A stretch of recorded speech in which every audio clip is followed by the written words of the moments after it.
Поздрав и од мене и поздрав за мојата денешна гостинка во утрински брифинг во рамките на бизнес минутите, но овој пат низ една превртена пирамида. Гостин е Кристина Лозановска, професионален бизнес тренер и експерт за менеджмент со човечки ресурси. Зошто е гостинка? Затоа што одлично е познава состојбата со движењето на кадрите и човечките ресурси во земјава и какви се практиките надвор од државата. Тоа што е посебно индикативно во ова нова време на премрежја, како да се оплоди човечкиот капитал. До толку повеќе што известноста на новите решенија зависат од иновативни, талентирани луѓе, но и од подготвеноста на главните менаџерски врвови да ги распоредуваат, да раководат, да ги креираат и да им овозможат маневарски простор на сите потенцијали во човечките и кадровските ресурси. Лозановска, уште еднаш ви благодарам што дојдовте време. Што е тоа што е предизвикувачки за вас и како експерт и во оваа област на човечки ресурси во ова време? Што ние треба да промениме?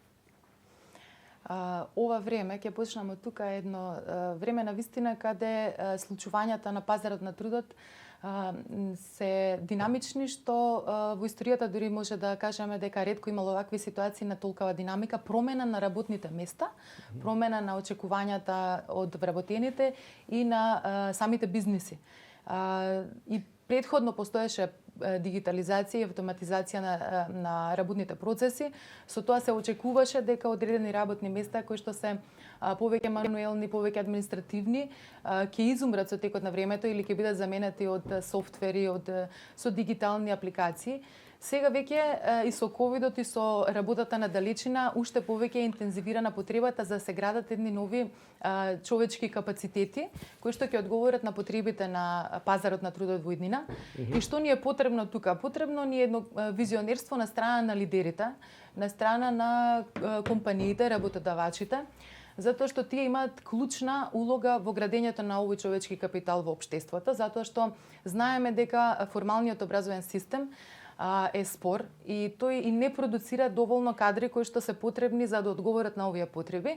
Затоа улогата на квалификување или оспособување на работната сила е на страна на работодавачите, на компаниите, на институциите, каде што овие кадри кои што ќе излезат од едукативниот систем треба да се вработат и да придонесуваат во општеството.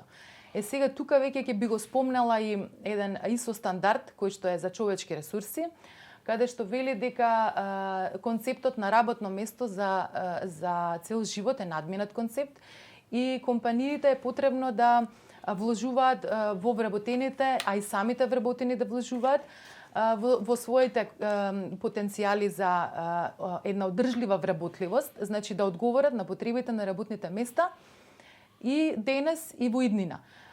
Што би рекла дека ние се соочуваме како консултанти со многу потреби, пред се приоритизирање на тие потреби, за да дојдеме до приоритизирање потребно е визионерство или погледнување кон крупната слика страна на лидерите. Како ќе го дефинираме лидерството во бизнес системите во ова време?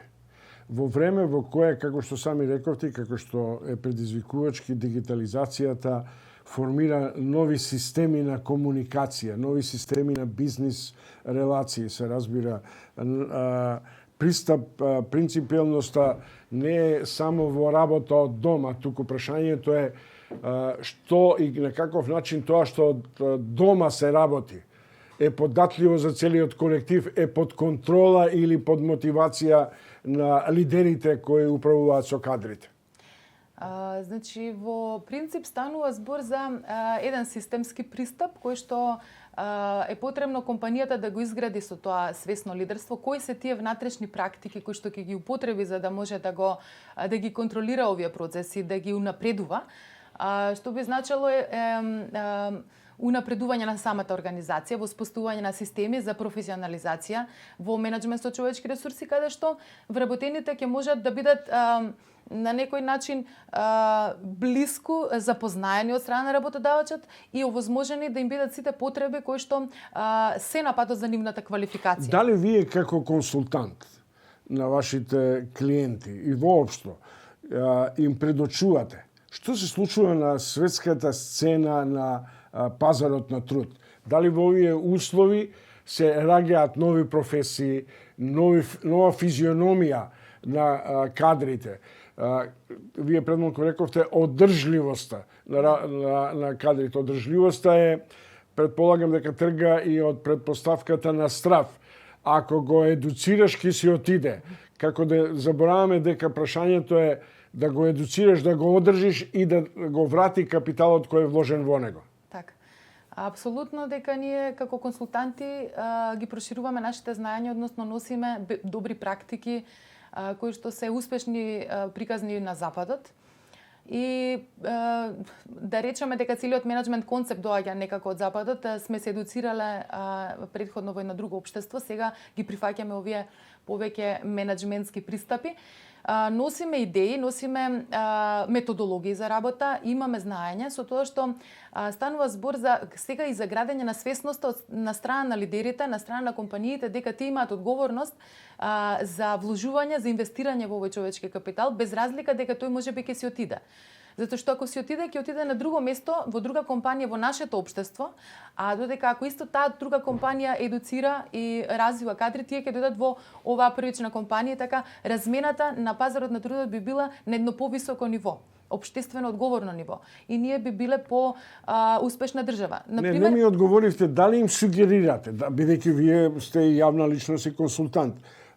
Дали им сугерирате во кој правец треба да размислуваат, во кој правец треба да креираат нова кадровска политика? Да, им сугерираме и веќе можам да кажам дека имаме пандани од страна на некои работодавачи, затоа сме и во приватен бизнис како консултантска куќа, бидејќи веќе имаме колеги од за човечки ресурси кои што разбираат проблематиката во компаниите и лидери кои што сакаат да го возможат ова во нивните компании, но не е доволно, би рекла, дека има многу простор за работа и во приватниот и во јавниот сектор особено. А би сакала да напоменам тука дека рековте и во лидерството и во компетенциите кои што се потребни ќе бидат потребни во иднина, веќе еднината е тука заради убрзаниот процес на промени. Сега се повеќе ќе се барат оние вештини за визионерство, за себе менеджмент, менеджирање со своето време, менеджирање со својот процес на учење, значи лично лидерство, потоа оние за решавање на проблеми и анализи, аналитики кои што се покомплексни и машините, да речеме, не можат да ги заменат овие компетенции на страна на луѓето. Ама машини правиме муабет. Јас прочитав податок дека од сега за едно 15 години, можда и помалку, за 10 години, во светот роботите ќе заменат 75 милиони работни места, се разбира, за толку веројатно ќе се отворат нови заради производство и конструкција. Во такви услови роботиката, таа смисла во која се надпреваруваш со машина, во која имаш чувство дека понекогаш знаеш дека знаат повеќе од тебе. Дали тоа ние можеме сега да го имаме во предвид? Јас еден друг податок ќе се надоврзам, значи на моментално има прогнози дека за 5 години во секоја компанија малтене, ова е сега некој просек, 50% од работните процеси ќе ги работат луѓе, 50% ќе бидат автоматизирани. Меѓутоа, сега ова, знаете каков е предизвикот кога ние и самите сакаме оваа дигитализација за да се ослободиме од овие мануелни административни работи. Сега работата е ние треба да се оспособуваме за повисоко квалификувани работни задачи. Значи тука е предизвикот како да го градиме капиталот кој што ни е потребен, значи да не се бавиме само со пред малку зборувавме дека не може само да се бавиме со оние преквалификување на пониските категории, да, не квалификуваните, него ние треба да ги квалификуваме веќе квалификуваните да се подигнат на повисоко ниво. Така да за да може тие да го водат целиот процес на напредок, затоа што машините не можат да дадат прогнози на база на информации кои ние ќе ги наполниме и на начин на кој ние ќе им дадеме насока на овие апликации како што очекуваме од процесот на дигиталната обработка на информациите. Дали менаџерите се свесни дека вложувањето во човечките ресурси е капитал за еднината? Дали тоа предпоставува дека е недоволна, да речем, условно само системот и циклусот на образование, ако при тоа тие човечки ресурси не ги испратите во светот да ја видат, да ги видат движењата и процесите, од комерцијализација до производство, до меѓусебна комуникација и до перманентна едукација? Во Светскиот економски форум во последниот извештај од октомври пишува дека 65% од работодавачите не само што веруваат дека треба да инвестираат, него очекуваат повратна инвестиција многу брзо. За една година повратна инвестиција од самото преквалификување и доквалификување на луѓето за да се справат и со ковид, и со инстант дигитализацијата која што претходно беше процес, ама сега многу се зголеми. Значи 85% од овие работодавачи ќе дигитализираат секој процес и секоја работа која ќе биде возможна. Што значи дека во иднина сите вработени мораат да бидат дигитално писмени, сите вработени треба да имаат вештини за комуникација, бидејќи од друга страна кога сме во работа на далечина, од каде знаеме како ни се луѓето по дома, дали се во добро состојба, дали се продуктивни, дали се мотивирани. Значи за да влезат во овие процеси, менаџерите ќе треба и како да ги познаваат психологијата на луѓето, да познаваат кои се вредностите и како да се ги поврзат овие вредности за да луѓето чувствуваат припадност во колективот и без разлика каде се да бидат доследни на работните задачи и на она што е цели на работното место. Читам една ваша статија. Човечките ресурси треба да осигурат дека сите лидери ги имаат основните вештини за обучување и поврзување на луѓето со целта на бизнисот. Каков е профилот на бизнис лидерот во овие околности? Така.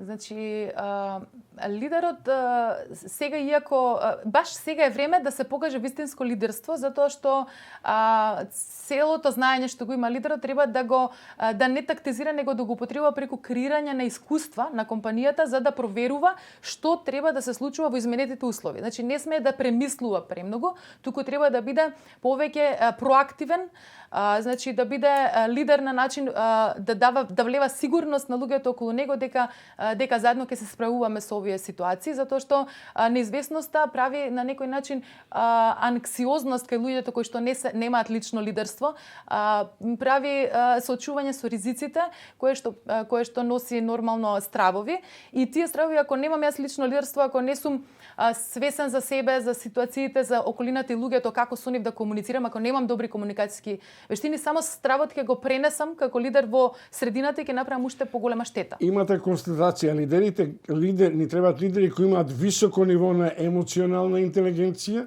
и самосвесност и може да ги разберат своите емоции и емоциите на другите. Тоа е основно. Ја вас ве прашувам, вие им нудите памет за да не се доведе до ситуација на аксиозност во ова лудо време. Вие како се однесувате? Вака, јас поприлично смирено и амбициозно и како јас не им нудам памет, и сите консултанти, ние нудиме одредени консултантски услуги, меѓутоа паметот е на страната на лидерите. Ние правиме услови да го активираат, да согледаат, да отворат видици, значи да променат рамка на гледање на нештата, веќе поставени стратегии за работа, да ги преиспитаат, да видат што е подобро за нив. Ние не знаеме што е најдобро за компанијата. Компанијата треба да дојде до тоа да знае што е најдобро за незе. Меѓутоа процесот на фацилитирање на тој процес е всушност улогата на коуч или улогата на консултант кој што ќе овозможи објективност, непристрасност во процесот на внатрешното реуредување на компаниите, каде што има повеќе засегнати страни, значи менеджмент, повеќе линии на менеджментот вработени. Во овој момент, или дали правите анализа, во овој момент менаџери со храброст, со визија дека знаат каде да ја водат компанијата во ова ковид време. Не ви зборувам за политичките лидерства, ви зборувам за менеджментските структури. Ја мислам дека тоа е точно тоа што излегува на површина. Уште една, еве на англиски вика, ова време will make or break leader. Значи, ќе го направи лидерот или ќе покаже дека не е вистински лидер, затоа што ние во минатото сме поставувале одредени лица, луѓе на одредени функции.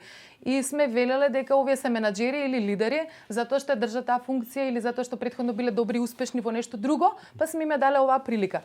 Меѓутоа, ова точно укажува сега, ова време, дека лидерите имаат специфична улога која што треба да биде подложена на еден континуиран развој и од нивна страна, да сакаат да бидат лидери, да се развиваат во тоа, меѓутоа да бидат идентификувани од компанијата и да бидат во лидерски програми во целиот нивни работен стаж во таа компанија. Ова време покажува меѓу другото дека нема фиксирани работни места. Еднаш ќе се вработиш и цел живот.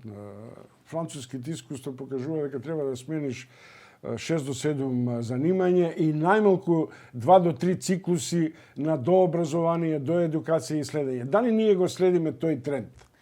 Па почнуваат се повеќе да го следат тој тренд луѓето во Македонија, кои заради тоа што останал без работа, па морал да се прилагодува, да се преквалификува и видел дека тоа не е ни така лошо, или па заради постигнување на некој плафон тамо каде што бил некој човек и сега сака да се себе реализира, нивото на свесност која што го постигнал дека може повеќе прави да излезе од таа средина да оди во друга средина. Не знам колку ви е познато и во светот е многу популарна гиг економија или тоа е нешто кое што покрива еден цел процес на луѓе кои што излегуваат како фриленсери или како самовработени за да може да се вклучуваат по потреба во проекти, затоа што имаат одредени веќе специализирани специфични знаења потребни во некој дел, некој сектор во економија. Добро, сосема за крај, со Христина Лозановска, експерт и консултант за човечки ресурси, за менеджмент со човечки ресурси.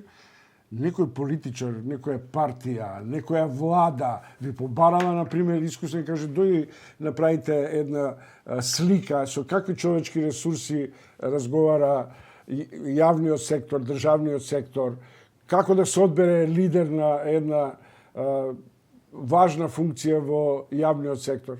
Сум била во ситуација да бидам ангажирана на некакви проекти за подобрување на состојби, меѓутоа ваков отворен пристап за да биде искористена не само мојата експертиза, него и на Сдруженијето, да го спомнеме, Македонската асоциација за човечки ресурси. Да, тоа вие сте од 2009 година асоциација. 2009 година јас порано бев председател на Сдруженијето, сега Дарко Петровски, мојот колега и други колеги, искусни HR менаџери и професори се дел од управниот одбор. Ние имаме експертиза која можеме да ја понудиме и како Сдруженија и да мобилизираме и други наши колеги кои што се членови во Сдруженијето.